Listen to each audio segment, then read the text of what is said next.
There's still too much stuff in your house. Well, I mean, I don't know that for sure because I don't live with you, but how can you identify if there's more clutter that you need to get rid of, or maybe you take a pause and a little step back in your declutter journey? That's what I want to talk about today. Maybe you've decluttered a lot, but you're starting to wonder, is the clutter back? Do I need to start decluttering again? These are all really important questions, and today I'm going to break down 5 different signs that are so important. I want you to take notes on this video because once you can identify these signs, it's a surefire way of telling you that you've got more work to be done so that you can gain some more breathing room in your life. And with clutter, I want to remind you, or maybe tell you for the first time, there is often a much larger issue at stake. Yes, clutter impacts our finances, it impacts how our home looks and feels, but it also impacts our mental health, our energy, our time, our focus, our productivity, and all these different nuances and really important things that so many people value and want more of, but it depletes us on so many different levels. And we continue to pay for things long after we swipe our credit card at Target or long after we tap buy now on our phone because stuff is not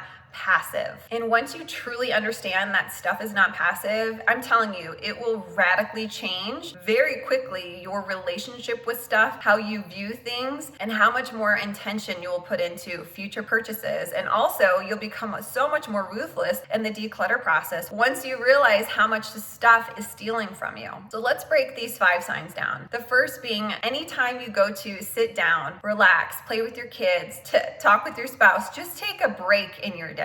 You feel pulled to do housework or chores. You sit down, excited to be present, talk to your partner about their day, hang out with your kids, build blocks, help them with homework, but you hear this nagging little voice in the back of your head saying, you should really get to the laundry. It's building up. You should really get to the dishes, or you're going to be spending 30 minutes tonight instead of watching TV or reading your book or doing what you want to do. You're getting delayed. And you see piles and piles growing, and your to-do list seems to grow when you are trying to be present, which guess what? It takes you out of the present moment, and it's hard to focus on who and what you're trying to do. I used to feel like this all the time. In fact, when my kids were super little and they were saying, Mommy, come play with me, I would play with them for about 2 minutes before I couldn't take it anymore. And so then I'd start getting back into my chores, and then I had this extreme guilt that I wasn't playing with my kid. And so no matter what I was doing, I felt like I was falling behind or missing out, and it was such a tough place to be in. And it stinks as a mom. I had kids to enjoy them and to tell them, no, I can't play, Mommy's got to do chores. It really broke my heart. And here's the thing, don't get me wrong, there are still times where I tell my kids, I can play with you in 30 minutes. I have to finish this chore, I have to finish laundry or whatever it is. But when the majority of the time I was telling my kids no, because I had to do chores or declutter or organize or something within that scope of things, that is a major sign that there is more work to be done and that you will massively benefit from getting more out of your home. And here's something I want to point out real quick. Even when I felt pulled to do chores, sometimes it was truly clutter that I had to deal with and that my brain was contending with. And sometimes it was just the regular chores, right? Laundry, dishes, all the things we have to deal with. And so in my previous videos, you probably heard me describe the difference, which is so important to understand, between what clutter is and what just expected mess is, right? The mess that happens from everyday life, laundry and dishes. And what's interesting, in a study done in 2016, people who described their home within the study as either cluttered or messy had elevated levels of cortisol, which is a stress hormone. So why does this matter? So normally when we wake up in the morning, our cortisol starts to naturally go down throughout the day. But the people within the study, instead of their cortisol going down, it stayed elevated. And here are some major things that can happen when we have elevated levels of cortisol that never go down. It can contribute to anxiety, depression, other mental health issues, increased blood pressure, increased heart rate. So yes, it can even impact our physical health, increased blood sugars, increased fats in the blood. There are so many different things that can happen from having elevated blood pressure. So yes, even clutter can impact our physical health. Wild, right? Sometimes our brain has a really hard time even understanding the difference and interpreting the difference between normal mess that happens from life and then true clutter. So doing things like daily resets, when you put away all the expected mess, put everything back where it belongs and tidy up before things get overwhelming, are going to be really, really helpful with this one. Number 2 is you avoid being home just so you don't have to deal with the chores and the mess and the clutter. I've had so many students after going through my programs reach out and say, Katie, I didn't even realize that I think I was subconsciously avoiding my house. Anything from willingly staying late after work or going to the grocery store 5 days a week just to have something to do to keep them out of their home, or just constantly finding a reason to leave their house. And by the way, if any of these signs I'm sharing with you that you have too much clutter are ringing a bell and you're like, yes, this is me, or I'm here right now, or I've been there in the past, let me know in the comments. I'd love to hear from you. Here's what's so interesting about avoiding being home is that our brains and our bodies and our hearts truly, I think, realize that the damage clutter is doing. So we subconsciously start to take actions that keep us outside of cluttered environments. And that's because we are intricately connected to the environments that we spend time in,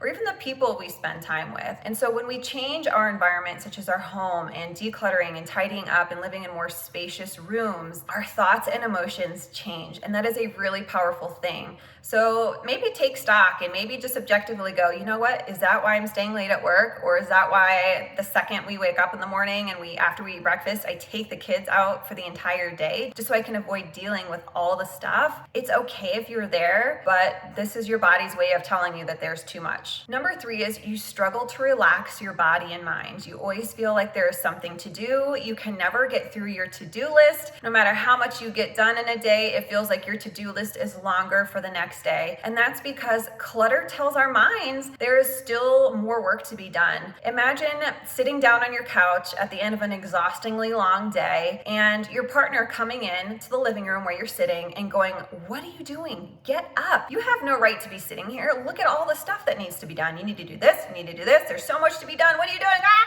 Right? Bringing in that frantic, stressed out, annoyed energy. This is what clutter brings to the table. And trust me, I know that is a terrible way to get through your day. And that's the last thing I ever want my spouse to say to me, but that's exactly what those piles of random junk around your house are saying to you. Maybe you've got like one of those doom rooms, right? Maybe it's a guest room for you. You bring something home new from Target and you don't know where it goes, so it gets shoved into the guest room and the door gets shut and you wipe your hands and think, I'll handle this later. However, every single time you walk past that room, or maybe it's a closet for you, or maybe it's your kid's bedroom that drives you nuts, you just keep the door shut and pretend nothing's back there. Well, your brain knows better. Your brain knows that that's a huge project back there. And whether you realize it or not, that's going to impact your physiological state and how you are feeling and your ability to be able to relax in your home. Number 4 is your inner voice shames, blames, and maybe even guilts you for the state of your home. Now, this is probably the same inner voice that tells you when you're trying to play with your kids or hang out with your partner, or just do something else, hey, get up. Go do laundry. You're getting behind. Right? That frantic energy and that frantic voice. This is the same voice that's judging you and being so hard on your character and blaming you for the mess within the house. But I want to encourage you here and give you some love, because I used to feel like this all the time. Like I was failing as a mother, as a human being, because I just couldn't get my home together. I was tired of my home being a tidal wave that sucked me under. I wanted my home to be a refuge in the storm, but I felt like I was the one failing. What was wrong with me? So just a friendly reminder, there is nothing wrong with you. Even if you've tried dozens of systems to declutter and you've noticed the clutter coming back, keep watching these videos, keep listening to the podcast. I promise you that a lot of the tools I give you will help with that. And if you're tied into this idea that your home should be perfect all the time, I want to encourage you to think again. Your home doesn't need to work for anyone but you and your family. I had a comment on one of my videos a few weeks ago saying, no offense, but why would I want to learn from this lady? Her home looks very cluttered. You know what?